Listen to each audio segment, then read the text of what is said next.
Hello guys, how are you doing? Welcome to the Boss family. If you're new here, karibu sana. And if you're a returning subscriber, thank you so much guys for watching our content. Yes, we love you. Yes, and appreciate you so much. So here day 2 day 2 tuko tu ile place tulikuwa day 2 so courtesy of uko postpartum retreat manzani. We're grateful, tumesha kula breakfast, tuko fiti kabisa. Mtoto pia ni anachukua breakfast yake, si ndio?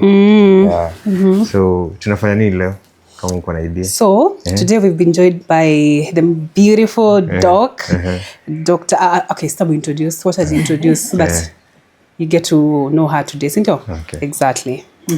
Hello. Hi, Daria. Hi. Welcome, welcome all of you to Postpartum Retreat. Thank you for having us. Is it your first experience? Yes. Yeah. It is. Yes. Fantastic. So this is Uko Postpartum Retreat. We're so happy to have you guys. Thank you so much. And to just give you a nice sanctuary to be able to rest, to be able to relax, to be able to get information about the postpartum journey, about your baby, and the things that maybe could have been missed out in hospital because it's such a quick transition. All of a sudden you're in labor, all of a sudden the baby is out, all of a sudden you've been told to go home. And so it's just a nice place for us to be able to just go back and say, okay, are you comfortable with breastfeeding? Did you really understand what that's about?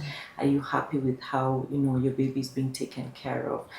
What do you need to look forward to in the postpartum journey? What are the things to expect? What are the red flags? What are the danger signs and everything? And so that's basically what we do for you here. Okay. We want you to be able to have a good environment, all your meals catered to, but most importantly, the 24-hour nursing, all the lessons we're going to give you so that when you leave this retreat, you're equipped, you're confident, you can take care of your baby.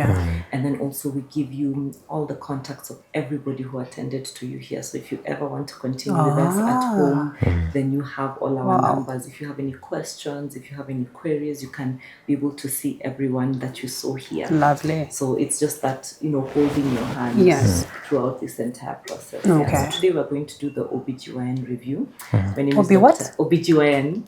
OBGYN. Yes, like the gyna review. Okay. Yes. My name is Dr. Christina Sule. I'm a consultant obstetrician and a general and cosmetic gynecologist.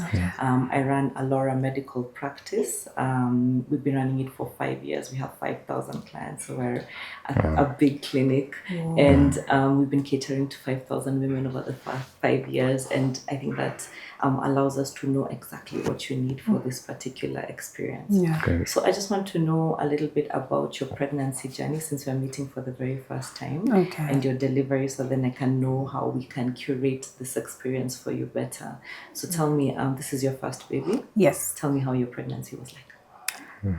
My pregnancy journey was smooth, I would say. It was very smooth.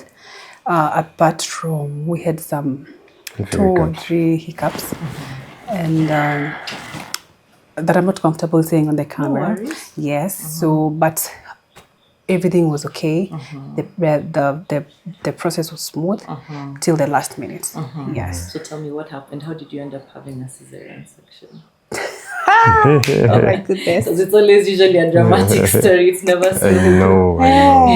Hey, I think I was so scared. Yeah, she was so scared. Then we tried the labor for so long. And the knee was not opening. The cervix. It remained. I guess there came a time they induced. They broke your wall. I think what happened, I really listened to outside noise. So getting to the hospital, I was already...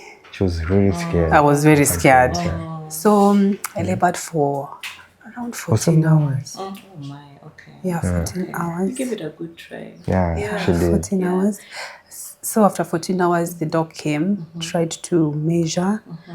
Then I'm still 4 centimeters. Then she gave up. All the cycles she had. Because I think around 6 p.m. I was told I was 4. Then again at 12. It was 1, 2. 1, 2. Yeah. I'm still 4. I think I gave up. There's no medal for how you deliver. I'm sure you found out. There's no one who comes and tells you, Hongera, you And then I remember the nurse telling me, ile uchungu unasikia? atakusikii kitu. By the time you get to 6, it's worse. And I was like, this is worse for me. It actually does get worse. That's not a lie. It gets worse. And by the time you're at 9 and 10, it's truly the worst. Labor is painful. Wow. It just is what it is. There's nothing you can do about it. But for sure, what I usually tell moms, what matters is that you're healthy and the baby is healthy. There's no prize, there's no medal. It truly does not matter. There's no mom who's worse off than another mom because she delivered in a particular way. There's no mom who's better than another mom because she delivered in another way. So it's just, we take it from where we are. It was a cesarean. When she's walking and talking and eating, you don't even remember you had a cesarean. It's been like a thing of the past. It truly does not matter. And so be kind to yourself, because a lot of moms generally after that go back and be like, why didn't I push? I should have been stronger and all that.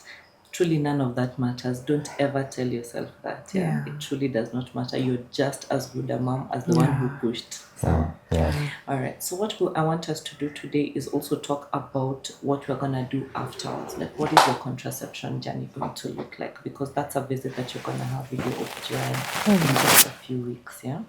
And generally, if you've had a cesarean, we don't want you to get pregnant immediately. We want you to have some time for you to be able to heal and for your body to be able to revert to basically what it was. So what does that look like for you? What do you think you would be discussing with your OBGYN?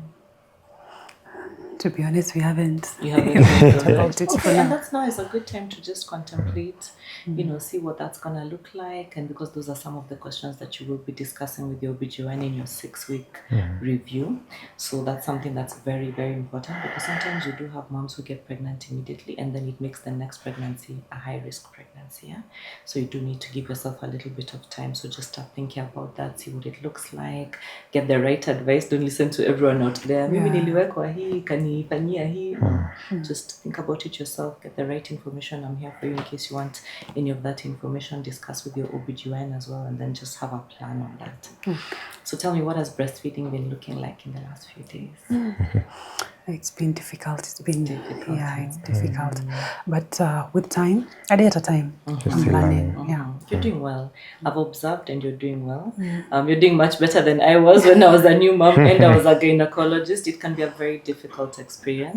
People always imagine that just because you're a mom and you're a woman and there's a baby, it's something that will just come naturally, but it doesn't. It's a lot of hard work. It's a lot of technique.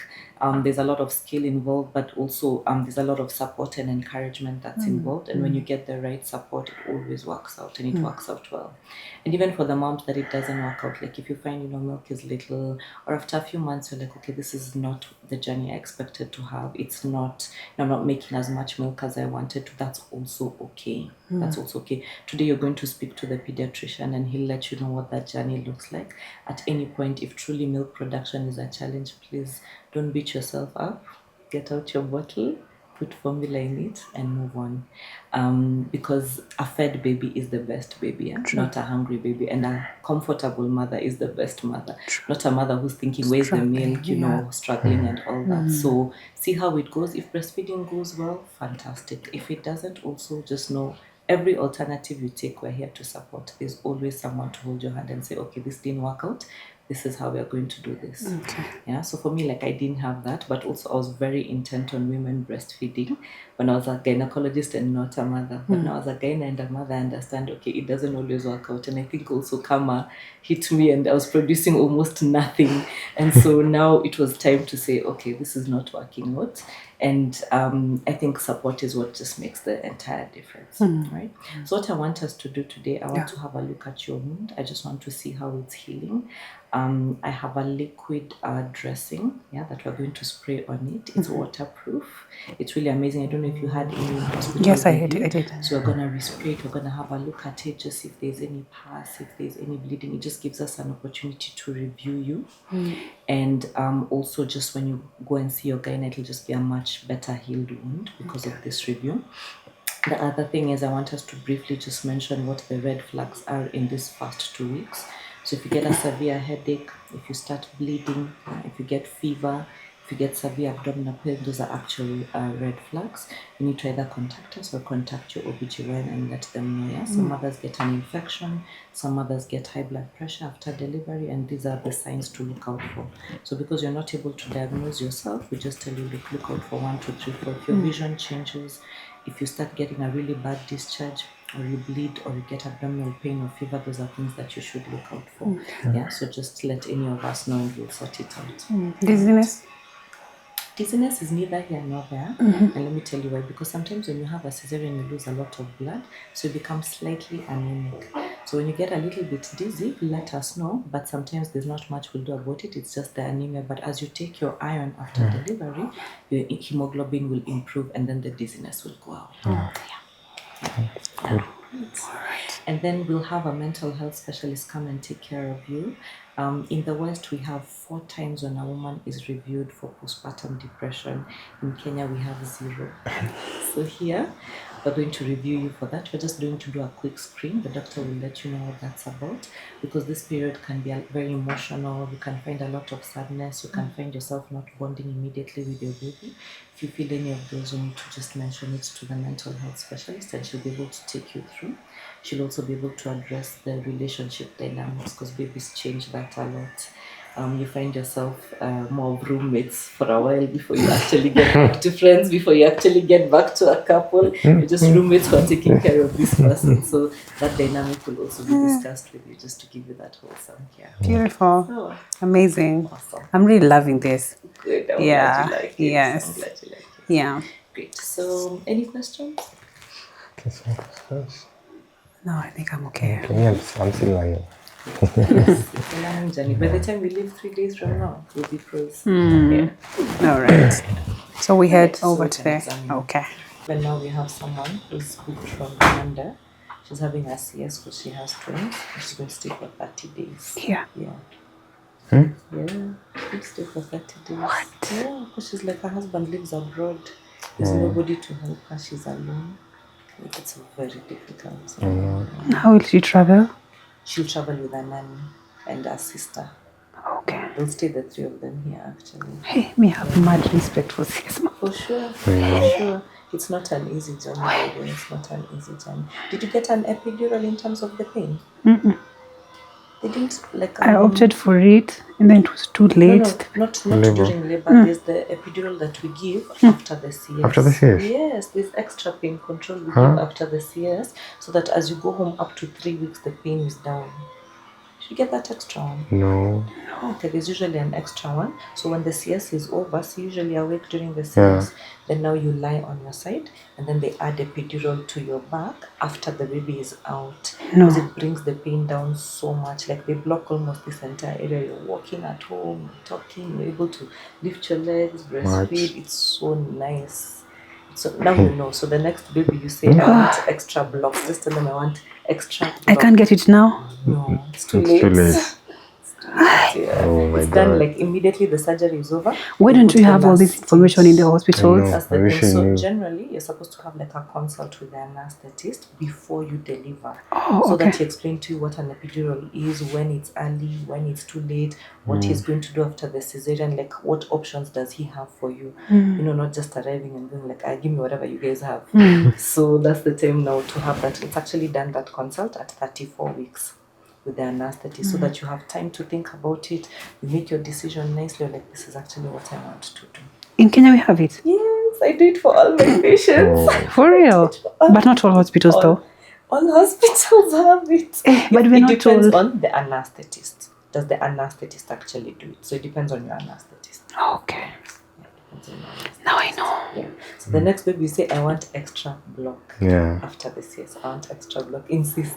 Okay. Guys, now you know why you need Uko postpartum. Like, honestly, I'm learning a lot. Yeah. The pain would have been much less. But it's All fine. right, it's okay. It's split milk next time. Yeah. But the rest of your abdomen is actually quite okay. This swelling that is here is perfectly normal. Are you still taking your medication? Yes. Yeah. And you have painkillers. Okay, just show me what you have so that I see whether we need to add anything. Any pain when I touch like that? I should I You can show me the nails here. So after this, then I'll just spray, and then we're good to go. So when I spray it, you lie down for just about 10 minutes, let it dry completely, and then now you can get up. Okay. All right. Remember, it's a bit cold when it's sprayed. Let's see. Okay, so Some of the drugs, eh? yeah, Okay. This for the. that's okay. We also have this. That's Fragile. I want to see the pain. The pain loss. We got this for the first name. Okay. We have the others. But when we're done with this, we wanted to proceed with this. You're taking them separately, not at the same time? No. They need to be taken at the same time, all of them. Mm-hmm. Maybe that's why you're looking. Let me just have a look at them once we're done. Okay. And then now I'll tell you exactly how we need to. Okay, They're actually cool. all taken at the same time. You don't finish one, then you take another one. So that means she's only on one painkiller right now. And that's why the pain is a lot. Yeah. So she needs to be on all three at the same time. Okay. But we'll sort it out today. Okay, thank you. So I'm Nurse Ruth, and currently working with UKO Postpartum Retreat. So today we will be talking about first aid, because mostly we have accidents at home, and for our newborn here, choking would be the most accident that would maybe occur at the moment. So you'll maybe find you have got much milk, whereby the baby cannot control while swallowing, or maybe you lied her down without burping, so it might choke the baby. So in case of that, you first check the situation of the baby. If the baby is breathing, is the baby crying?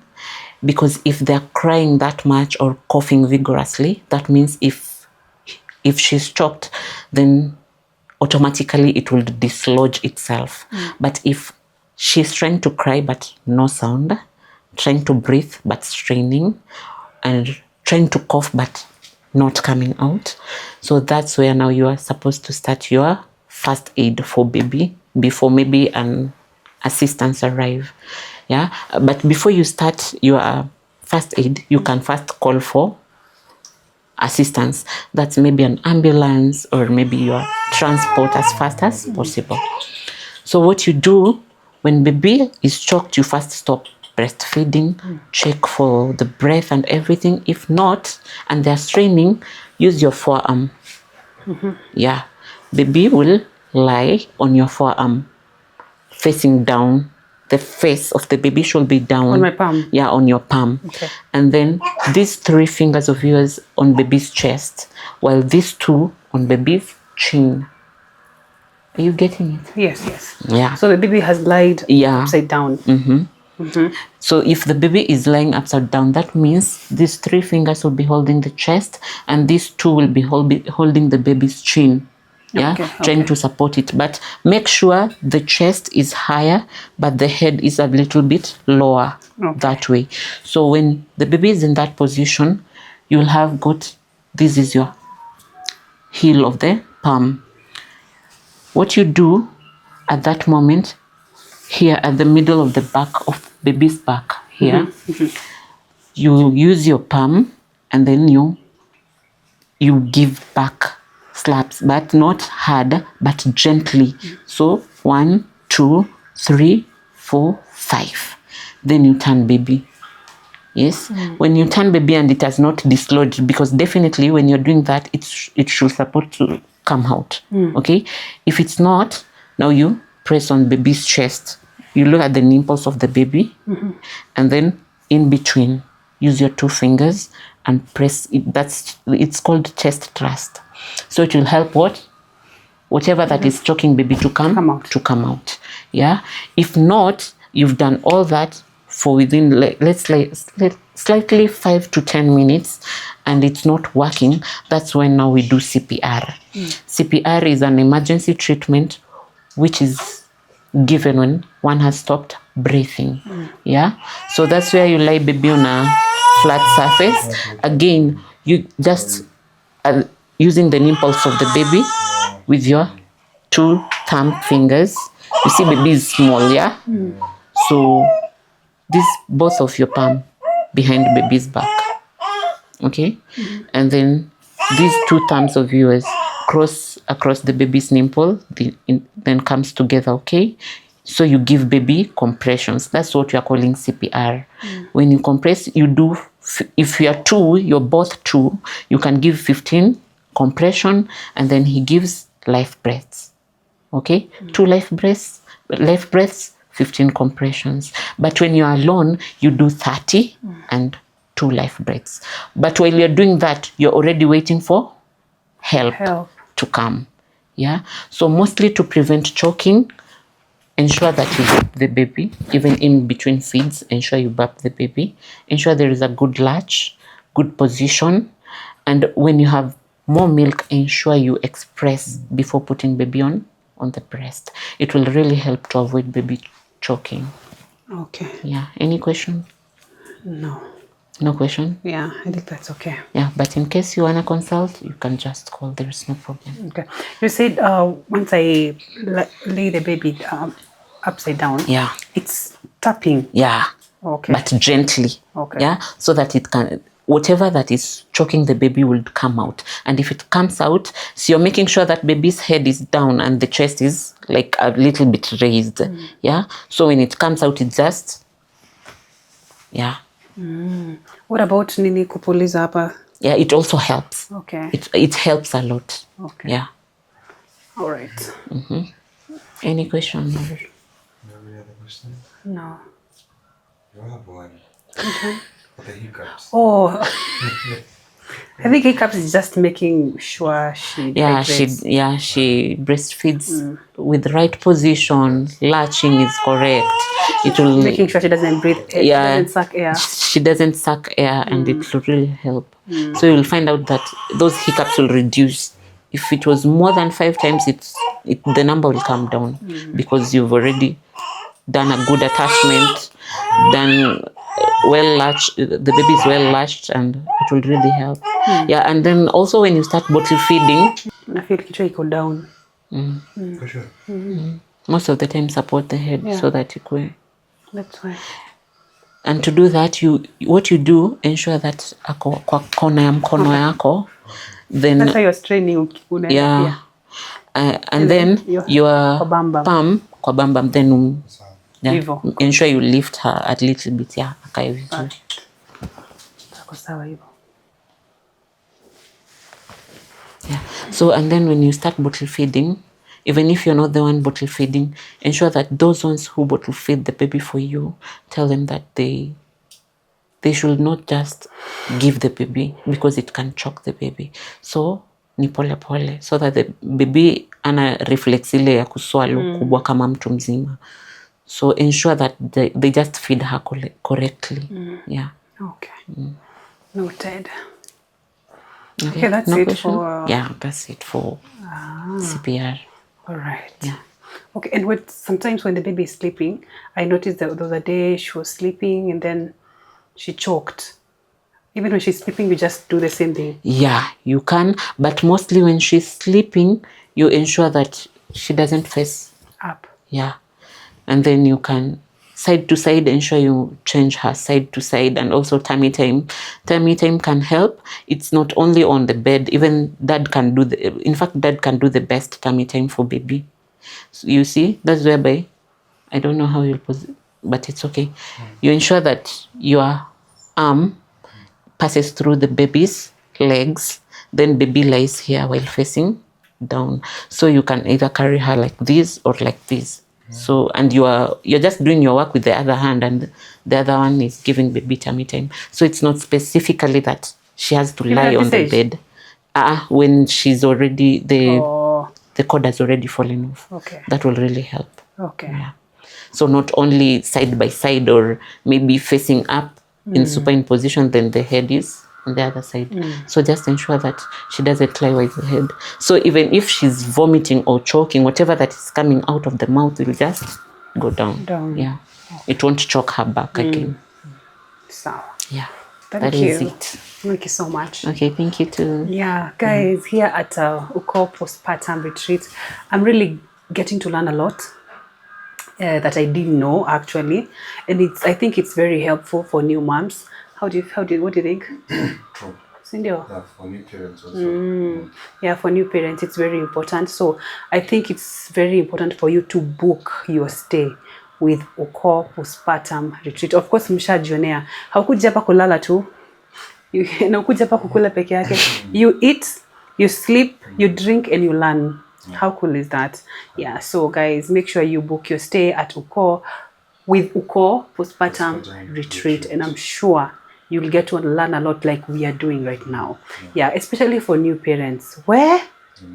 My friend, kuna vitu zina happen unashanga, what do I do? Like I remember that time kama melala kalichoke, nilishtuka. But the best thing my mom-in-law was there. Mom, nifanye nini? What you do immediately, just turn her by side. Yeah. And then try a little bit tapping and air on the Okay, thank you so much. Okay, you're welcome. Is your pressure okay?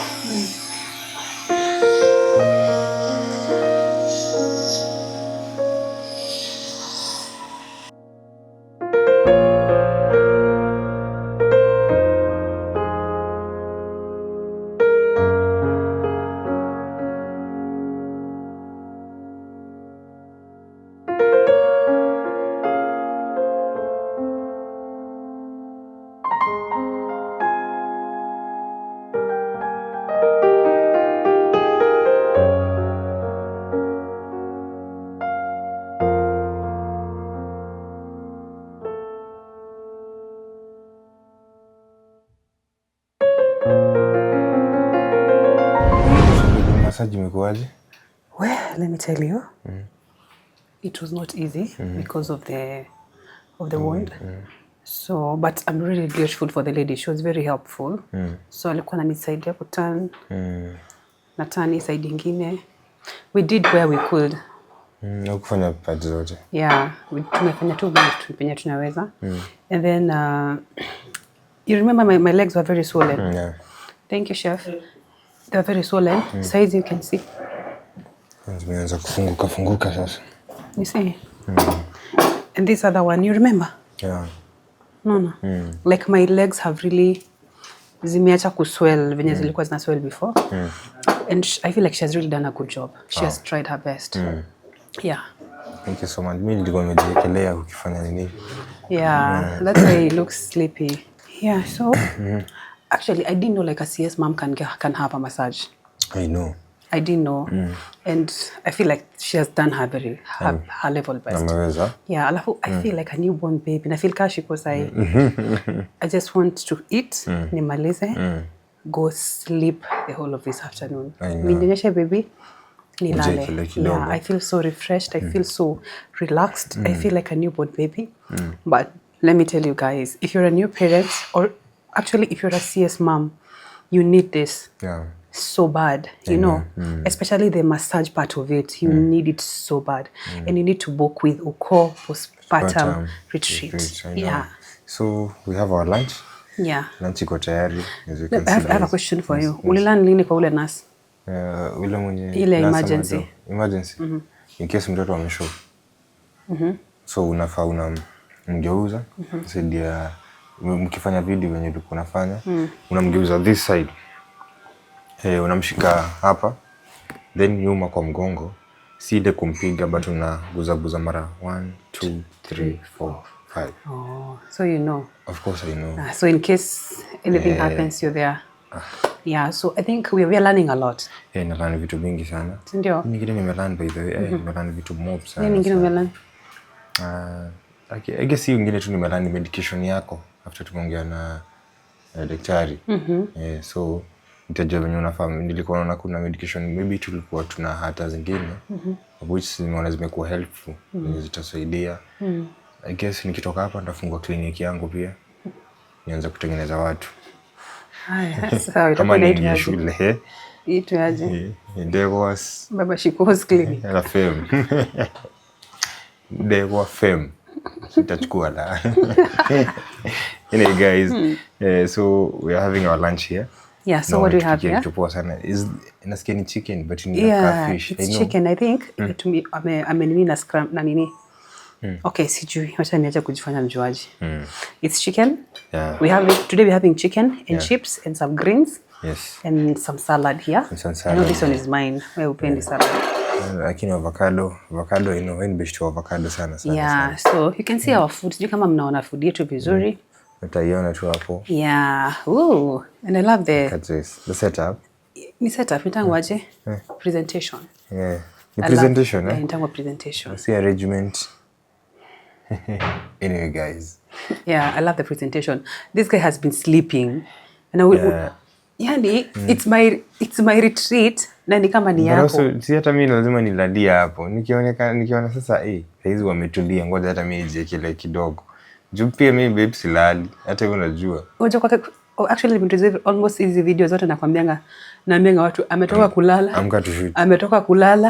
Ametoka kulala surely. Amka to shoot. Unajua tunalizanga unalala sana. Babe, it's my retreat. So, nikishanyonyesha mtoto, ufai kuwa unalala. Nafaa kufanya. Wewe unashinda na mtoto nini nilale ni relax. Sinashindanga naye usiku. Babe nani anakuamsha hata usiku kuendea mtoto? Unasema hivyo? Babe nani aliamka usiku kuendea mtoto? By the way, I was saying about last night. Last night, but it was so cool. Actually, nile tu mimi kushtukia tu nilishtukia usiku nikasema we have a video, we screen recorded how the nurse was taking care of the baby. Amelala tu hapo next na yeye. Yeah. Look at our baby. Look at our baby. Yes, guys. So it's around 1:30, yeah. 1:32, yeah. And you can see the nurse is there watching over the baby. Yeah. Oh, how cool is this, guys? I know. And then we have a CCTV. It's been connected to our phone. So we are able to access. Able to see everything from our room. Yeah. And by the way, kuna sound, so in case you want to hear kama the baby analia, unaifungua tu. Unakuja unafungua. Unasikiza what's happening. Good to see.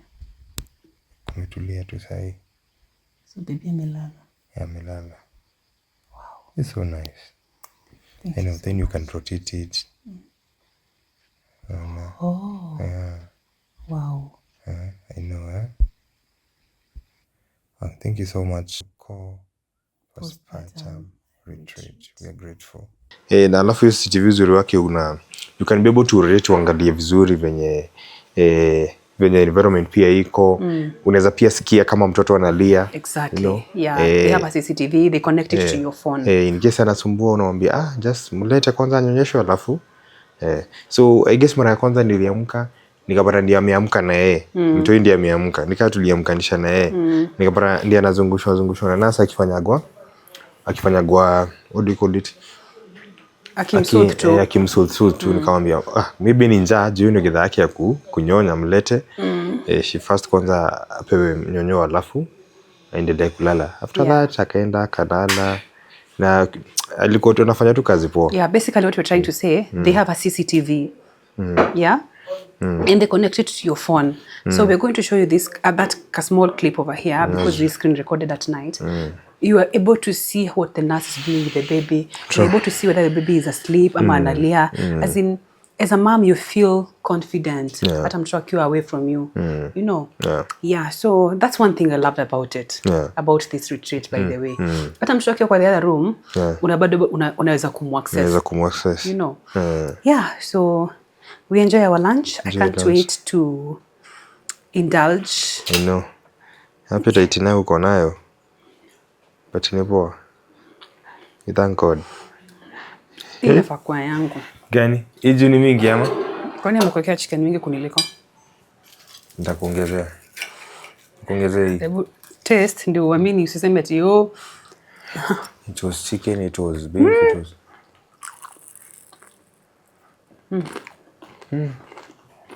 Chef ameenda shule. Kupika na anajua kupika. Hebu tumia hii. Tumia. Anapika fiti, guys.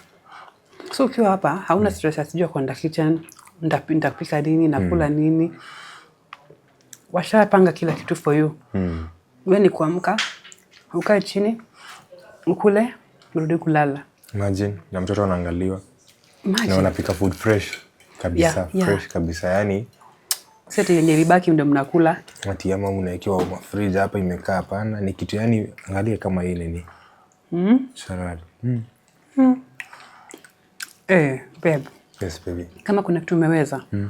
Ni hii. So leo how swim? Yeah. Atila? How swim? Nitaenda swim baadaye by the way. Ni venye nilikuwa nataka kwanza kulala. Hiyo time tu kidogo unafanya tu massage hapo. Wacha nijiekele. Then kama unataka kulala wewe mwenyewe mimi nitachomoka. Jisami usingizi yangu inafika mahali inapotea ama ipotee. Bebe acha nikwambie. Tangu utoke UK, you just been sleeping. Ukikaa ako hivi. Akikaa hivi Kwani baby sichoki? Unajua mimi si robot baby. Sikatai. Like yesterday. Mbona usiku ulikuwa unalala? Nini? Usi. Sasa ningefanya nini usiku nimeshinda nikiangalia mtoi. Welcome to parenthood. But it's not easy man. Lazima ujikakamue. Si rahisi.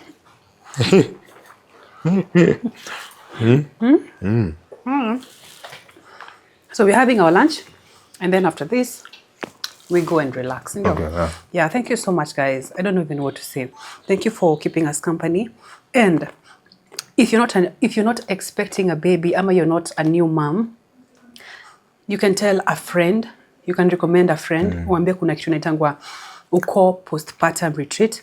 Ama maybe you have a member of the family who is pregnant na hajui hii stuff iko. Nimpatie pia treat ama uko na beshte. By the way, Ama pia naniponi niambia wase hii. In case wewe ni wife uko huko Kenya na maybe mtu wako ako majuu. Yes. You understand? Ama ako tu ame-travel tour for a very nini. Kama ulikuwa umeenda. Kama nilikuwa nimeenda. Yeah. Hata kama basi singerudi ningeongea tu na wao nikupatie huko. Invest kwa tunajua. So na in case maybe hata ameenda kazi, unajua difference zinakuwa ziko mingi tu. So unaweza pigia huko ongea na wao.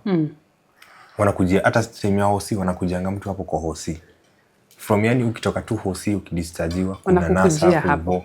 Kuna mtu anakuangalia, kuna daktari anakuangalia. Yani help inaanza from the gate of the from hospital. The gate, wanna make it journey like so smooth and so easy. So check out. Na pia I feel like squeeze vinyasi uenda baby shower. Hii inaweza kuwa gift poa. Unalipia msee retreat hiyo for 3 days. Imagine. Atiwe ni kulala kuamka, unanyonyesha, unalala, unaamka kushia mtoto. Before pia unaanza kujiprepare, nikienda home nitakuwa nafanya nini? Nitakuwa nafanya hivi, nitakuwa nafanya kama mimi nimelala vitu mbaya nitakuwa naenda kufanya, you know. Exactly. So, yeah. So guys, mimi nataka kwenda gym kidogo. Unajua Bibongo alipigwa massage akasikia fiti. Ama ni aje bibi? Unasikia poa? Sana. So nataka kumekia chocolate. Niwacha na kabibi kidogo, I go. Nipige tizi kidogo. Unajua nikuwe ready for the weekend. Unataka sukari mingi ama kidogo? 1 teaspoon. 1 teaspoon ama ni 1 what? Hii chocolate unaifandikiwa aje? Imenisaidia kwa siku hiyo nini? Porridge. Yes. Just 1. Just 1? Yeah. Itashika kwa ile my love? Yeah, nataka hiyo. Okay.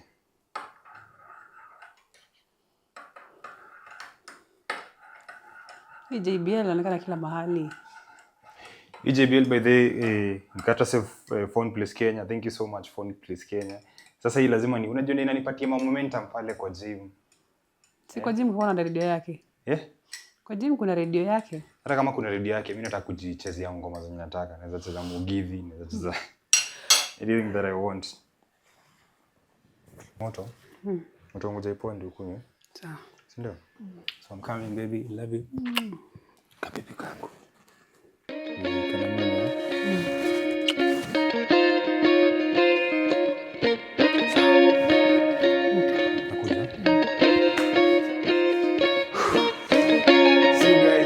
Yes, so guys, niko hapa hivi kwa gym, ngoja kidogo nipige matizi. It's been long, I know.